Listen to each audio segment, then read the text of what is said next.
Kosa korwa keumbuime ya Nyaribari chache kaunti ya Kisii igoba kwaniro kogani kwabo kugotwara siasa ya masikanine yo murembe amuno chinga kichiga sobachori obonene bole bosyo ukwana nabarikia mangano mo goroborero asumugwanyo yo mohime yo muchobosongo igoba kwaniro oborugo sogo tumeko bobe n'abana siasa aso kweligelia na barabuna abanyene bakorawa na Subeida Onyambo senseme yoni gobarali ira yogo chia kugendera kubosira omuskeza irijanda ase chikura chirebosyo boni gabana siasa balimo gotumeka abana yuti bobe ituko bagike ritoko batebigaki ekimorato support ne chibesa chebiasara yajenge bino intu chi youth inchu konya abana inchi tiakaganda isiko gali kwanda gwaka siasa siasa yobolimo siasa yogosali omorembe Kenya omorembe igokogera magenderero aiche kusi yaito gosache Kenya yaito ebinte ebinge nigo birabe bikogenderera kyakwero tatwalithio omorembe okonyora okona kuira na gochimage galioka bono nakigia kwera twalinge gosaba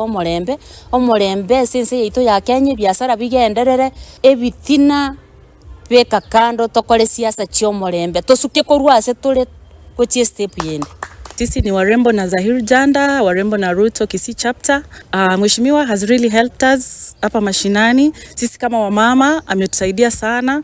Wengi wetu hapa, wengine wako kwa ofisi wanafanya kazi, wanalipwa mshahara. Mheshimiwa ametusaidia, wengine wakafungua biashara. Hizo biashara zimetusaidia kuchunga familia zetu. Mheshimiwa ametushikilia kama wamama kwa vitu mingi. Another thing I want to say about Mheshimiwa Zahir Janda, yeye ako kwa kiti. Nataka kuambia wale wapinzani wake wenye wamheshimu, tunasema Mheshimiwa Zahir Janda apewe heshima yake. He is the member of parliament mwenye ameketi, sahi hatafuti. Yeye he's defending his seat come 2027 na kazi yake inaonekana.